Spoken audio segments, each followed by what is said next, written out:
Hi, I'm Viktor Rogulenko, and in this video I'll talk about the 6 most common rejection reasons in management consulting interviews and what you can do about them.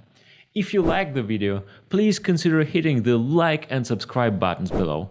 This way I will know you appreciate my work. Let's get started.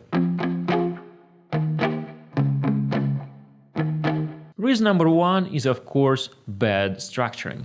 Candidates spend the bulk of their prep time on mastering case structures, and for a good reason. Management consulting depends on excellent structuring skills. Structure is the backbone of data analysis, work planning, and clear communication. An unstructured consultant is like a blind football player. He may be skillful and move fast, but not realize he's on the wrong side of the field. So if you fail in case structuring, you are pretty much done in the case interview process. The way not to fail is to start seeing structures everywhere. Practice making structures in any situation. How do you choose a place for dinner? Should you buy a new car?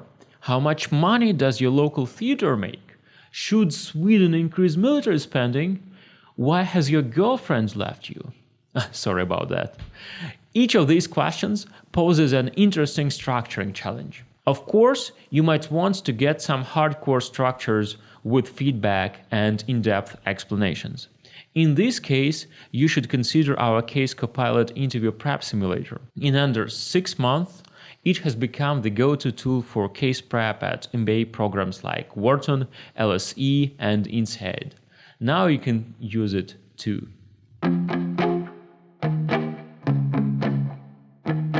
The second most popular rejection reason is bad math. That can be pretty disappointing. Suppose you are an exceptional candidate with stellar background, profound expertise, and a charming smile. But if you are not attentive enough and confuse billions with millions, you are screwed. If you cannot build an equation, you are screwed. And if your calculations are too slow and simple, you are, well, you get the idea. Consulting interviews can be unforgiving for slippery math. The short-term solution is to get a math app on your smartphone and start solving problems everywhere, or at least whenever you're not busy with structures. This way, you can boost your speed of calculation and learn a few cool tricks along the way. The mid-term solution is to acquire quant thinking. Learn to solve word problems, read charts, tackle brain teasers, and notice efficient computation methods.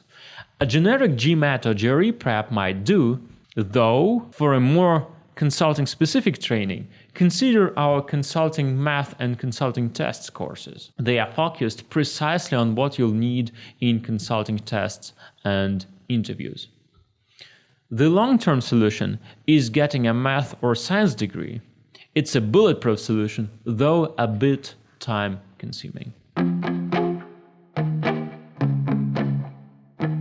Consulting firms claim that you don't have to have business experience to get a job offer. Though this is technically true, a lot of experienced hires and MBA grads get rejected in the final rounds because of insufficient knowledge. Some folks learn they don't have good business judgment, which is similar. While a fresh college grad might get away with not knowing the differences between, say, upstream and downstream and oil and gas or revenue streams in insurance, that's unlikely for candidates with work experience. And how do you get this cross-industry knowledge if you worked in one industry only?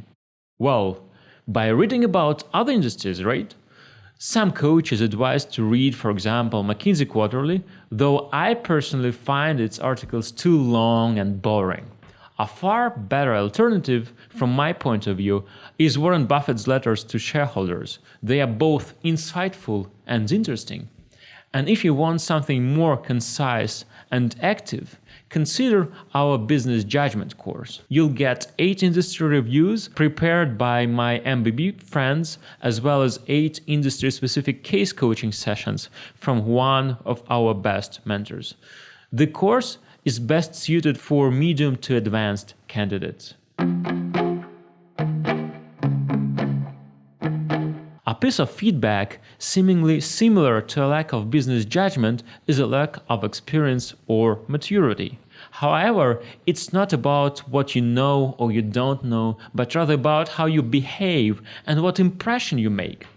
Interviewers want to see confident professionals capable of representing their firm in client meetings.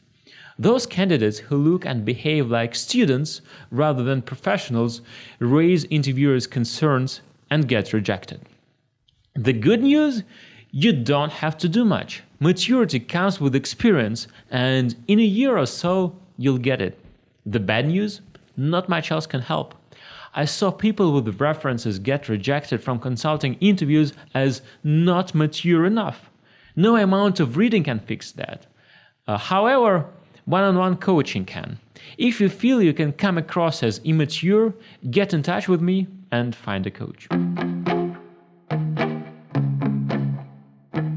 If you don't pass the airport test, or your self-presentation is not interesting enough, or your reasons for applying to consulting seem superficial, you get the bad feed badge.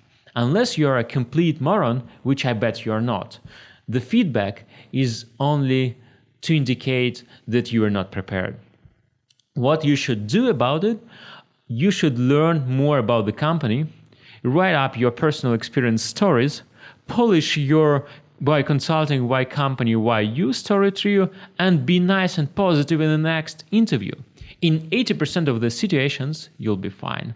The remaining 20% is chemistry. By the way, there is a link to an extensive discussion of fit prep and personal experience interviews. As always, it's in the video description below. Seemingly the most banning, yet the most dangerous rejection feedback, because it relates to your personality and not your skill set. You can develop your skills, but it's almost impossible to change personality. Consultants obviously have to be energetic and resourceful, and if you come across as lacking these qualities, there is not much you can do in the short term. The same thing goes to your manner of speech, voice, and physical appearance, though no one will mention them in your feedback. If you stutter, for example, you will most likely be rejected with any random feedback. Of course, in the long run, you can change everything, your traits, your physical appearance, your character, but it's hard, and you'll have to decide if it's worth it. After all, it might make more sense to leverage your strength than fight your weaknesses. Okay, and here's the summary of what we talked about. The 6 reasons are: 1. Structure is not good enough. 2. Quant skills are weak. 3. Not enough business knowledge. 4. Lack of experience and maturity. 5. Bad fit. And 6. Low energy. That's all, folks. Please like the video and subscribe to my channel. There is room for everyone. And if you have questions, that's what comment section down below is for. I'll be happy to chat. Until next time, cheers!